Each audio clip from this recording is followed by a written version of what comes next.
Good morning. It's actually very early morning. It's 1 a.m. for Darren at the moment. Yeah. All right. 1 a.m. Should be live on YouTube now. Get the show up and started.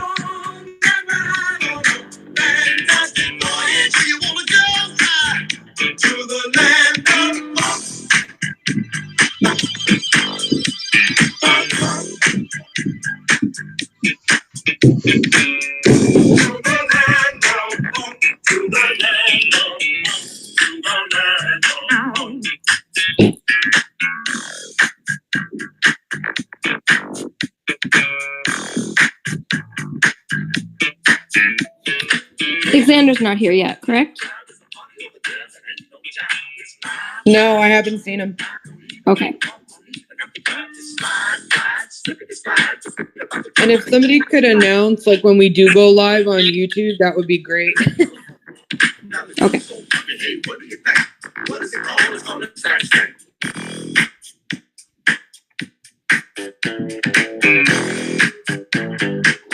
Xander said he'll be here in 2 minutes.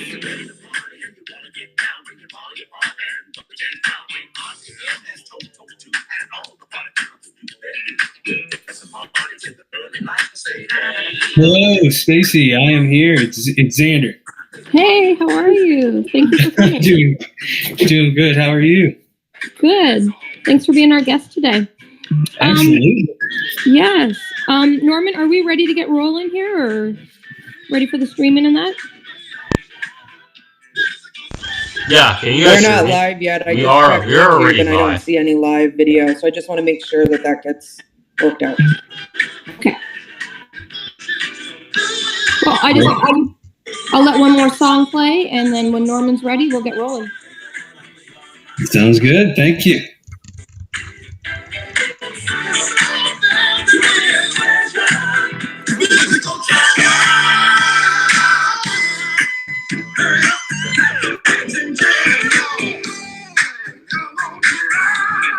Okay. Everything should be up and running, so we can. Oh, it's not. Hold on.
so she could tell a story. Took the girls back home. She went to the city and got so pretty. She had to get up. She couldn't make it on her own. Don't push me. I just got a notification that we're live. Are we live? Yeah, we should be. At least No, it looks like YouTube playing games with us. I think we need to start without live on YouTube at the moment. Let's kick it off and just upload the recording after. So are we going to get started now? Yep. Let's kick it off. Yes. We're live. We're live on YouTube. Okay, awesome. Thank you, Norman. Okay, so today we're going to kick it off a little different. Usually Greg kicks it off for us, but Greg, the CEO of Intercoin, is actually traveling last minute today for business, which is kind of sucks, but it's actually a very good thing. So Norman, our team manager, is actually going to kick it off today. He's going to do a brief introduction about Intercoin and qbix before we get started. Just give everyone an introduction, kind of what we do and what our purpose is and our goals in that. And from there, we'll introduce the team, and then we'll introduce our special guest. So, Norman, if you're available to start, if you wanted to talk about Intercoin. Yeah, and sure. qbix as well. Thanks, Stacy. Can everyone hear me? Stacy, can you hear me?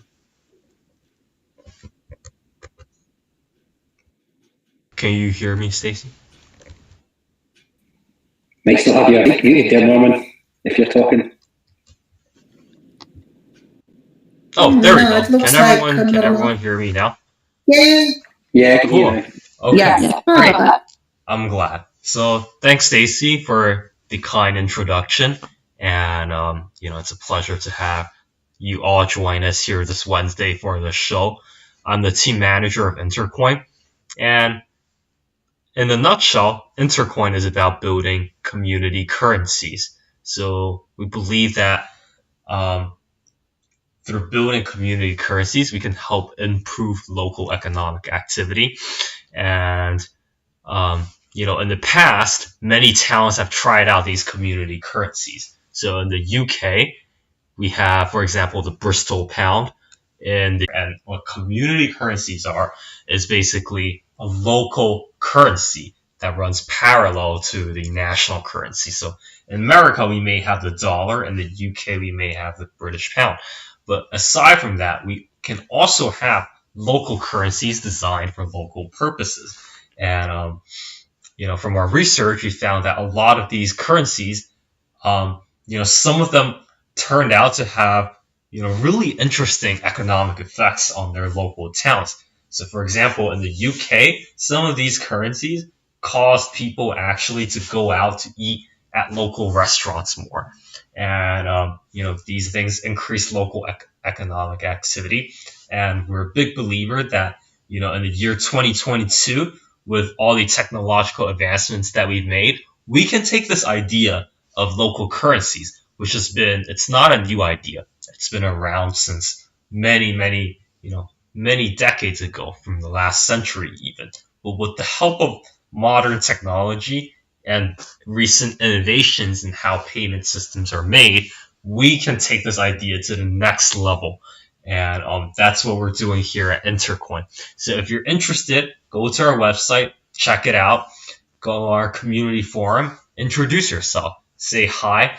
We've gathered people who are building community currencies in Australia.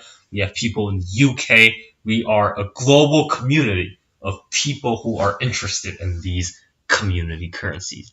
And also, if you want to go more in depth, I will not cover everything on this short introduction, but if you want to take a sneak peek of what we are, some of the ways we're building these community currencies and some of the very interesting applications we can make with it, go on our community forum and find this thread, and you can see everything that we've built with regards to community currencies. Now, I want to go around and give the floor over to some of our wonderful team members here at Intercoin. Without them, we would not be where we are today. Each one has made important contributions to the project. We have Elena, on the call. We have, our amazing community manager, Stacy. We have some of the top NFT artists also in the field. We have Alicia, always helping us out with our social media. And so let's just go around and everyone, take the floor and tell our audience a little bit about yourself, who you are, what do you do, and what are you, passionate about this project. Stacy Brown, and I've been with the project for about 6 months right now. My job is building the community. So our approach is basically getting people involved, whether they're all different purposes, whether they just want to be part of the community, whether they want to work with team problems, and problems that we can solve with Intercoin. So right now we're just getting to a point where we're about to launch our app in about a month and that. So as we're growing our development, we're growing our team and just getting the name out there so people know what we're all about. That's amazing. Thanks for the intro, Stacy. And let's keep going. So everyone has had a turn. Yeah, I can go next. I'm Alicia Anglin, abstract artist, NFT artist as well. And I've been an abstract artist for about 15 years now and just recently got into NFTs last year. And it's been quite the ride. So very excited to be a part of the Intercoin team. I'm the NFTs community manager, NFT artist, as well as, influencers and crypto, everybody, just trying to build our, community. And I got into this because Stacy actually introduced me to Intercoin, and it was the best thing ever because I believe in all of the values that Intercoin has as well. So I think building the communities and having these community coins as well as bringing everybody together is basically what we are going to be doing. And we have some great things going on for 2022. We have the NFT remix coming out soon. We have the app coming out. So I'm just really glad to be a part of the team and bringing all that to everybody. So thanks for having me, and looking forward to hearing what everybody has to say today. Thank you. Hello, I'm Carter. So I've been on the team for probably about 4 months now. I also heard about Intercoin through Stacey. I've been in the crypto space for 4 or 5 years, and as we all know, it's not really being used every day for purchases or what was really intended for.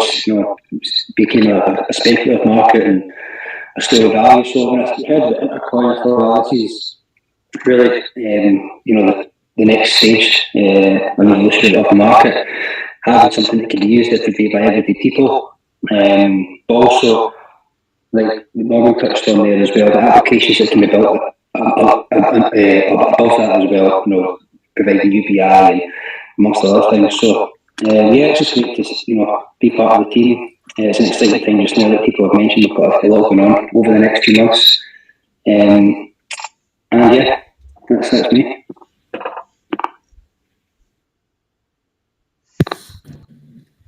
My name is Elena Rivers. Good evening, good afternoon, good morning, everyone. Wherever you are, I am based in London, and I'm one of the advisors on the advisory board for Intercoin. I was invited by Greg a few years ago because predominantly I noticed that the vision what Greg had for Intercoin and it's to improve humanity and all the actual technologies for people around the world, for communities, and accessibility for internet as well as for the Web.3 and for NFTs for people right now that we are working with. And my personal idea is to help artists. At the moment, we go around and we created the actual flexible smartphone, actually quite a successful professional in this area, and that's from me at the moment. Thank you. Okay, so like our special guest today, Xander Sims, he is super talented, well-rounded. Basically, they probably talk about more than what I'm just mentioning, but metaverse, NFTs, Web3. Maybe before we introduce him and get started, Elena, could you mainly just like briefly explain the NFT remix that we have coming out? And maybe that's something we can touch on after?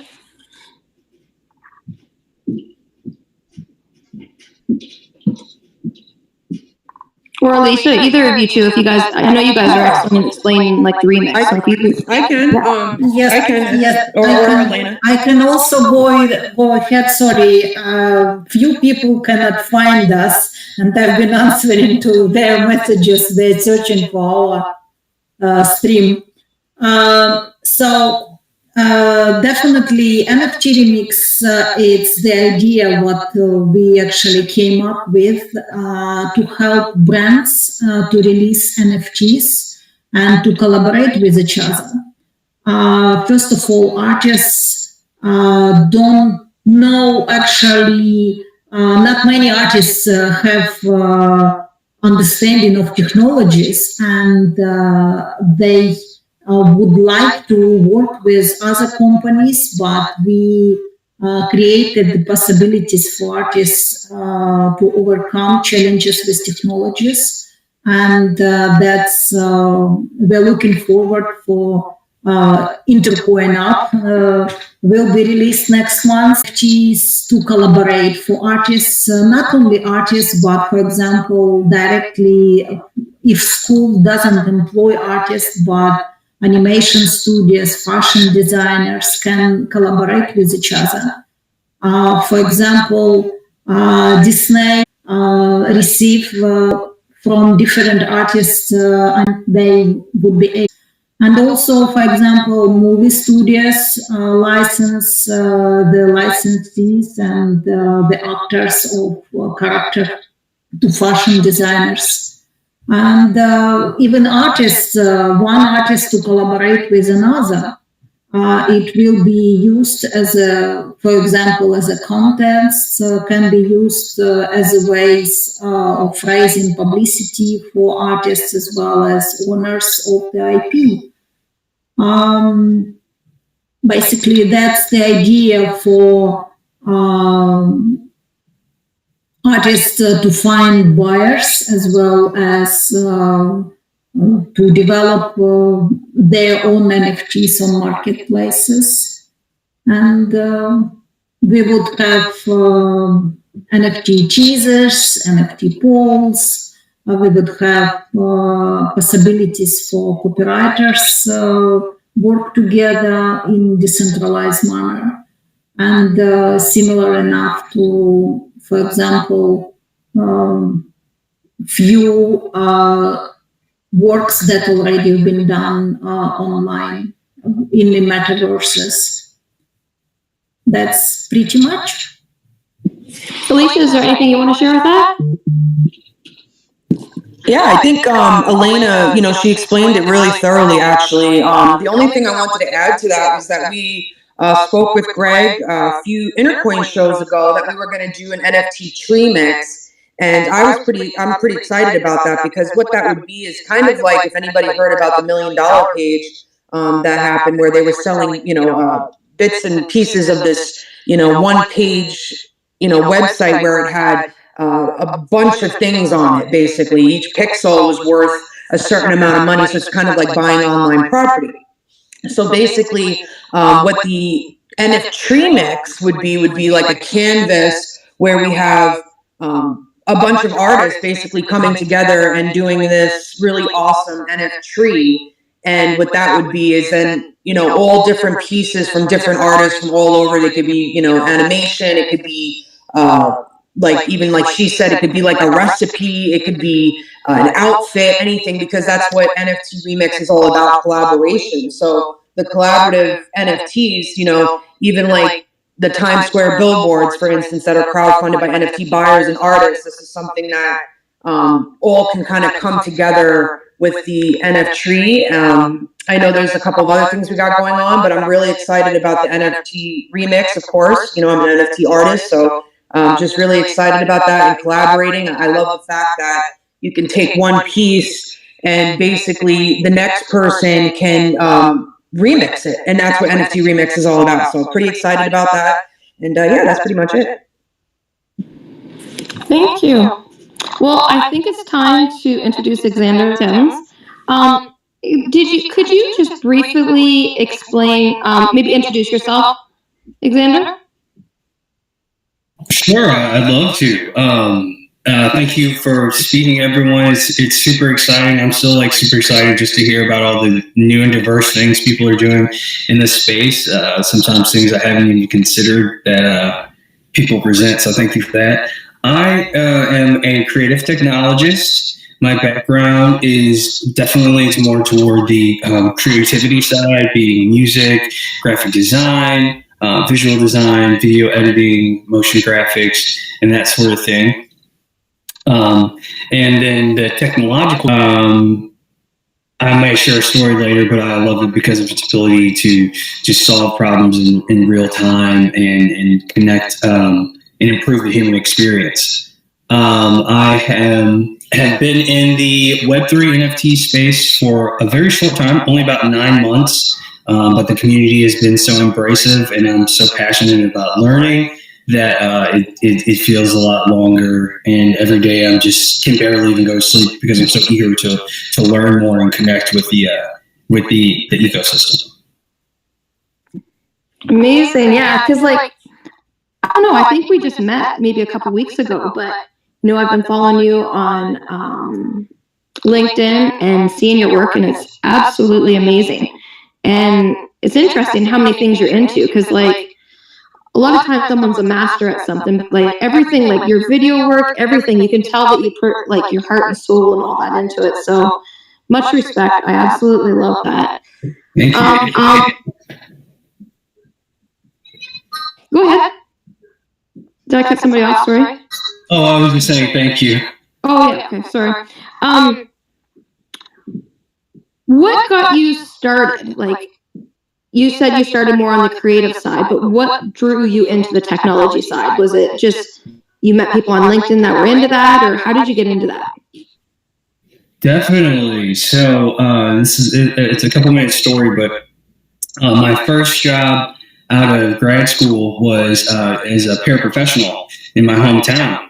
And I got to work with some beautiful children with special needs and everything like that. And this one particular student was on the spectrum, and he was on the autism spectrum, and he was nonverbal.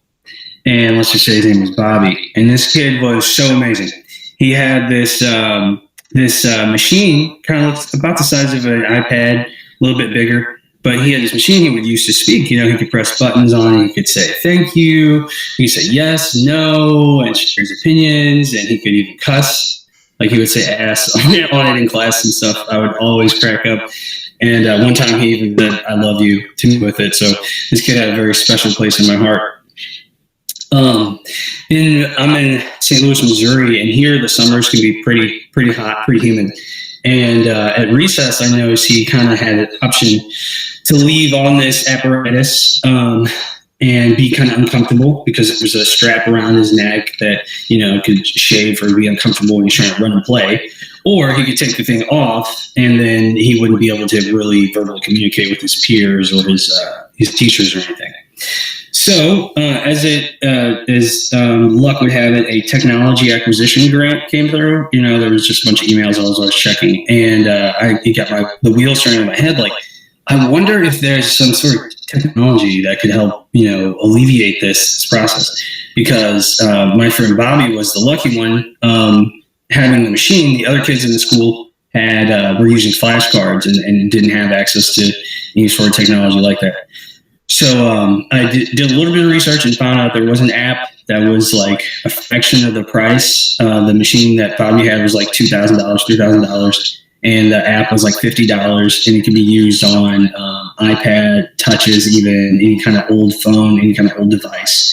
And so they implemented a grant and allowed the kids to, be able to use regular devices, so now they could all speak and also have the mobility. So like that's where I've had gained a deep love for technology.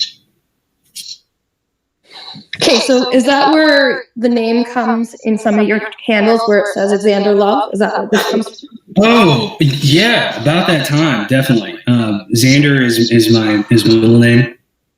And then Love, I think, is the guiding force of the universe. And together, they mean love conquers all, or conquering love. And so it's kind of an affirmation for me, as well as a belief. No, that's amazing. That's inspiring. Thank you. Okay. Now, I know your company, Digital Storytellers. Can you tell us a little bit about that? Definitely. It's a really exciting time for us. I started the company around that time, just as a way to express myself through creativity and help other brands express themselves. Find their voice, so to speak, like I did with my buddy Bobby.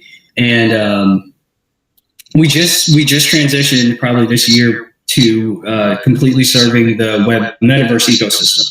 So that's Web3, AI, XR, blockchain, NFT, and cryptocurrency companies. Basically, we help visualize advanced concepts to kind of navigate the world between Web2 and Web3 right now. Some of my friends on LinkedIn, I think they were making a joke about we're in like Web 2.5 right now.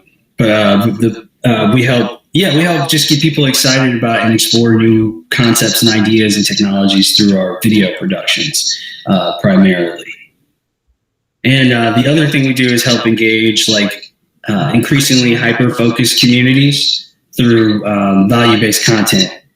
Because I don't always have a clear understanding of the technology that I partner with, the companies I partner with. Obviously, they're the experts, but coming to understand their community, their wants, and the baseline commonalities that are shared helps us really create products that can resonate with their audiences and just get everyone excited.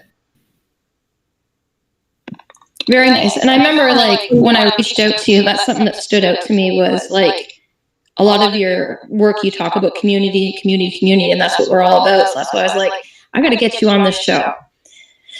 Okay, so when you went into your path of creative video, what drew you to that? I think that it was so. It was definitely just my personality. I think now it kind of all makes sense, but at the time I was in college. I was studying music, and I loved filmmaking. Growing up, my family didn't have means for a lot of luxuries like vacations and stuff like that. But we turned going to the theater into a family tradition that really resonated with me. And then we had this thing we would do. We'd literally discuss the movie and its implications, spiritually, socially, everything for at least an hour after the movie. And as a kid, I always hated that, actually, but it stuck with me. And, just put that deeper thinking and analysis for film into my psyche, I think.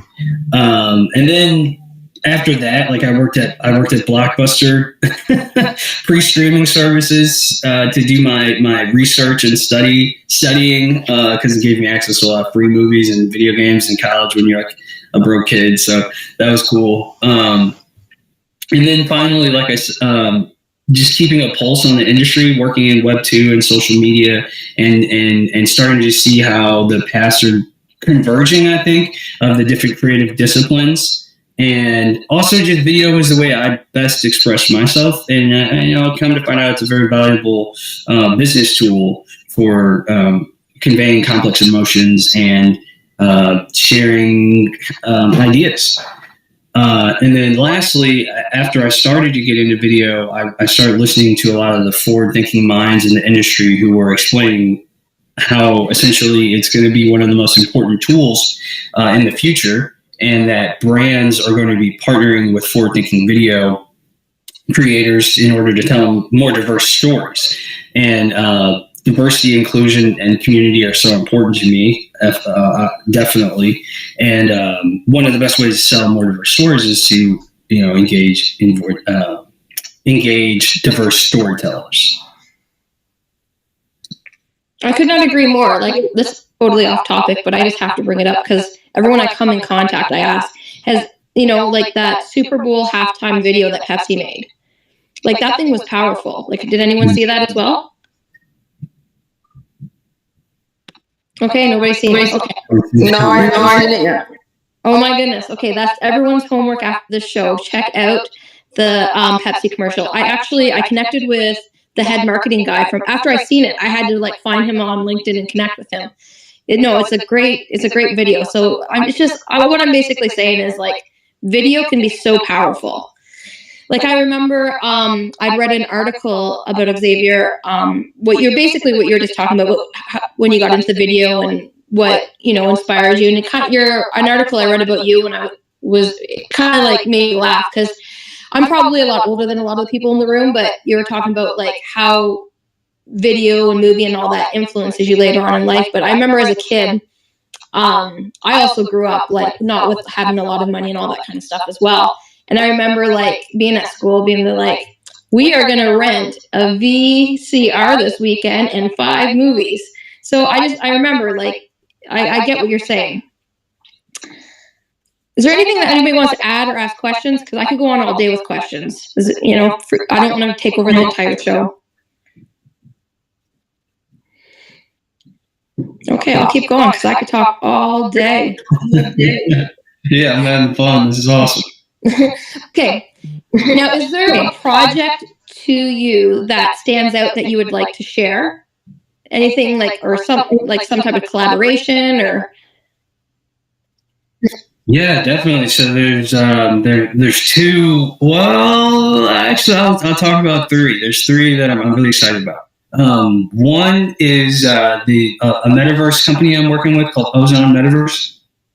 They're a proprietary engine that provides metaverses at scale as a service. So, if Intercoin, for instance, we need a metaverse, they could create, a metaverse engine for you to where you could bring people in, even for the show or anything like that, and have a metaverse experience and it's customized to your own specifications. We can have the world be themed after cyberpunk or Afrofuturism or Egypt or anything like that. So I think that's really cool. And then the second thing is it's an independent passion project, but it's a content series called Into the Metaverse. And I ask 7 guests on 7 topics, 3 questions. The questions are generally what keeps you inspired. Inspiration is a very beautiful topic to me, and I love seeing other creative minds and what keeps them inspired and drives them. 2, what was your first metaverse moment, or what brought you into the community? And then 3, imagine your future self 2 years from now sends you a message to help you on your path. What is that message? And then I take their answers and responses to those 3 questions and chop them up into 21 short films. So 7 guests, 7 topics, 3 questions. So each question gets its own minute and a half video, creative video mosaic. So I'm pretty excited about that. And then lastly, I saw Twitter Spaces. I'm African American. I don't know if you guys can see it from this, and so diversity and inclusion are especially important to me. But there's a lot of areas where I could be more of an advocate, even beyond my own race and sex and everything. And I saw one of my friends post a Twitter Spaces about diversity and inclusion in the metaverse and Web3 space. let me check this out. And it ended up being so eye-opening to me that I decided to make all the guests on my podcast women, and then women and or BIPOC women. So I'm really excited about that project. It's helping me just open my eyes to some of the struggles beyond myself and be a better advocate and ally, and get to do some cool art. And the last one is, I haven't really announced this anywhere yet, but I'm partnering with 3Dium, who is like an 3D and AR merchandising engine and manufacturing engine that on their Metaverse Fashion Show week, which is coming up at the end of next month. Wow. Oh my God. It's actually very nice to hear. Australian is one of our future guests. That's awesome. They're supposed to be on today's show, but they are right now in France on a business meeting. And what a small world. That's exactly what I was going to say. It shows how small the space still is and how early we are. Mm-hmm. And Xavier is ahead of his time. Like the projects he just talked about, that just goes to show how ahead of his time he is. Wow. Absolutely.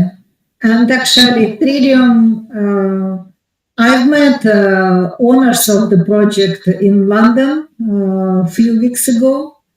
And the idea of what they created in this metaverse, it's just incredible. I do not want to talk more, but I'd rather owners to come and on the next show to talk more about it. But that's great to hear that you're working with them as well.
Yeah, I'm not sure if it's particularly interesting to everyone who's here, but certainly piqued my interest and dragged me into the space. Yeah, no, it was really great to meet you last night, and it was a strange event, to say the least. I felt seriously underdressed. It was, I guess, what you could call a group of fashionistas. You know, it was very interesting. The Never Fade Factory. I was there dressed in mostly an autumnal palette, and everyone was in their neon and, you know, selling their Bored Apes and all these kind of things. So it was a little outside of my jurisdiction in that regard. But, you know, we're all there. Same thing. We're all early to the space, and we're all there to get to know each other and network and discuss our mutual interests. So it was an honor for me to get to talk to everyone who was there, or at least try to get my way around the room as best I could. Spoke to some of the event organizers and, you know, shared some ideas, and hopefully we'll be involved in future collaborations. Just a bit about myself, which it was hard to speak over everyone in this room. It was so loud. People were just not paying attention to the panel. It was quite... I mean, we're there to be disruptive with this decentralized finance, but we're not there to disrupt each other, you know? But yeah, my name's Matthew. I'm a long-term crypto enthusiast, launched one of the first cryptocurrency mining companies based in the UK in 2014 in my mum's garage with my own coded machines, specializing in Dogecoin, Monero, Ethereum, manually fanning my GPUs to keep costs down, with cable ties hung from shelves, and it was all very ad hoc back then. It was, we were still discussing the first Bitcoin fork. It was early doors, and that kind of crypto anarchist and disruptive mindset has just kept me within the space and kept me looking for the next big thing. So more recently, I've been focusing on play to earn video games, and the most notable example for me is Gods Unchained. I've been playing that for the past few years. So I've been Twitch streaming that as well under the handle Mandalorian, which is why that's my name here. And I'm currently the moderator for the largest channel built around streaming the game, which is Team Fienor, launched by my friend and, I've known him for years, who goes by the name Fienor. So I'm going to talk to him about the name to be a bit more general, but he has an ego, put it that way. So we create tournaments with custom card packs as prizes, have giveaways. We make satirical NFTs focused around the game's lore. And like all players, we generate income through selling our earned NFT cards, which, depending on your skill level, you'll rake in more experience points, and you'll be able to make more money by generating more cards. I doubled down on this after hearing about the company behind Gods Unchained, Immutable X. They're partnered with GameStop now. This was recent news, and they're going to help them build their upcoming gaming NFT marketplace. And one of the notable examples that I like to say is, $100 billion was spent last year on in-game items, and the ownership of those items is zero. The value of the ownership is zero because there's no digital ownership. And this, to me, is something that's vital. It's missing from digital ownership. We should be able to buy and sell our items. You shouldn't be locked to an account. You shouldn't lose your rights to things if you forget your password. It should be registered on a blockchain. It should be able to be exchanged freely and gain value based on usage and utility within virtual spaces. I'm trying to get to as many NFT events as possible. It was a pleasure to meet Elena yesterday, and it's great to hear from you all, and I'd love to be a part of it going forward and just discuss with like-minded individuals. So thank you very much for giving me the opportunity, Elena. Matthew, it's exactly what we with Intercoin been thinking about with NFTs. Give value back to people and give value back to creators of the games, but at the same moment players, and at the same moment artists, and at the same moment give opportunity for artists to bring their art into games. And for example, a few days ago, I've been at one of the spaces in Twitter, and the lady, she is creating amazing music, and she can do NFTs with her music. And that's what we are going to do with Intercoin. We will create different roles, positions for artists, for different people to work with Intercoin and create their own NFTs and to go around and to earn their living from the NFTs, what they created. It's amazing times, and I'm looking forward to hear more actually from Xander, where you are going with your NFTs journey. What is your plans for the future? What is more? It's incredible to see so many of your experiences as well. Please continue. Tell us more about what you're planning to do. Yeah, thank you. It was very good to hear from both of you. I'm definitely a gamer, Mandalorian 88, so that was super cool to hear about, and thank you, Elena. So for NFTs, these are, really that was the thing that drew me into the metaverse. I had this time last year, I had taken a new contract with a startup, and they had worked with some advanced technology companies, one of which being NASA. So I got to work with them. And when that contract, anyway, during that time, NFTs were exploding, and one of my favorite artists, People, had just had his, I think it was last March, had his sale at the Christie's auction for $69 million. His artwork, Everydays, which was 5,000 artworks that he did every day stitched together into one item. And prior to that, he had never really sold any digital assets or items, so I was very intrigued about NFTs, and then that kind of led me into what's an NFT and into the metaverse. So I kind of pulled back and started with the metaverse and working my way through cryptocurrencies, and but NFTs have been in the forefront of my mind of being an original creator of NFT projects. But I needed to have a good grip on and understanding of the space, I felt like, before I entered it. So I've partnered with a couple of brands. Luckily, a couple of independent projects have reached out to me to collaborate with them as video creators or creating videos for their Discord channel or their drops, and partnering with explainer videos and everything like that. And it's given me insight into the community. So I do plan on having some original NFTs dropping this year. I have a couple collaborations I'm working with that are really exciting, but I'm going to kind of wait to talk about those. And for my personal project, the first one, I don't want to be too long-winded here, but the first one I'm planning on giving away completely free. I know 100 Thieves just did something like this, and I've been planning on doing it for a while.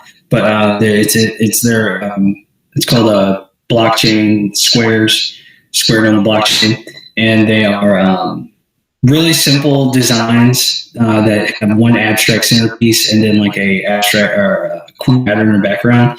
I shared them on my Instagram like a long time ago, and they did really well. And they're basically it's from a Carl Sagan video where he's explaining the fourth dimension and used the example of 2D to 3D. Called Flatland, and it's kind of an exploration of humanity entering into this multidimensional phase where we are, increasingly multidimensional. So this explores that aspect of 2D to 3D. And I'm going to be giving away, I don't know how many, but I want to give away a lot, maybe 1,000 for free, just to give people access and entry into the NFT space. And have some cool artwork to show off. Like I said, I'm very new in this space, like respect to the OGs, but I'm very new. And so the exploratory aspect and the excitement and the collectible aspect is really cool to me. And I'd love to help spread that to some, help onboard and get people to adopt and be excited about some stuff. So those are my NFT plans. And if I can find the right support, I'd really love to turn that podcast I was mentioning into NFTs and maybe like split the proceeds with the guests, just to help further support them. You wouldn't be surprised, probably. You need to tell what we are planning to do with positions and roles. You need to be with Intercoin. Xander, what's happening? I know, like he was like just reading his like profile and all that. He like spoke to me. Exactly. That's exactly what we've been planning to do in February, but we get some delayed, and now we are rolling out this in March. It's incredible. That's exactly what we've been looking for. That's so cool. Yeah, when I told Greg about him, he was disappointed he was missing the show today. So Greg actually asked me to ask him a couple questions.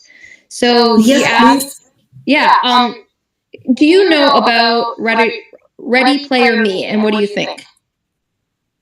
Yeah, I love Ready Player Me.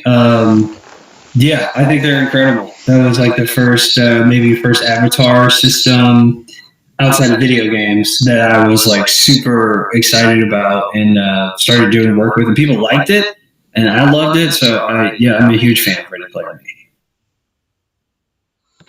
Okay, he also wanted to know like what we described about NFT remix. What does that sound like to you? Is that something that interests you?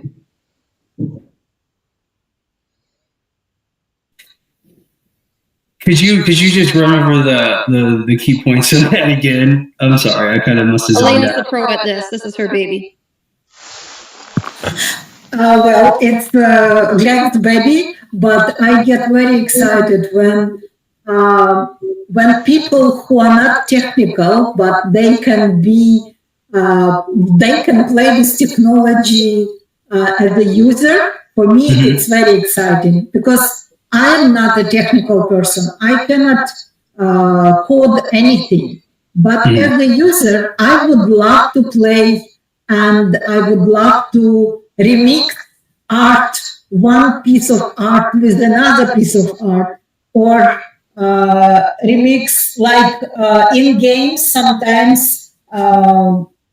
What we had previously, we had one of the co-founders of Play to Earn game on the show, and in her game, actually, little tanks would create other tanks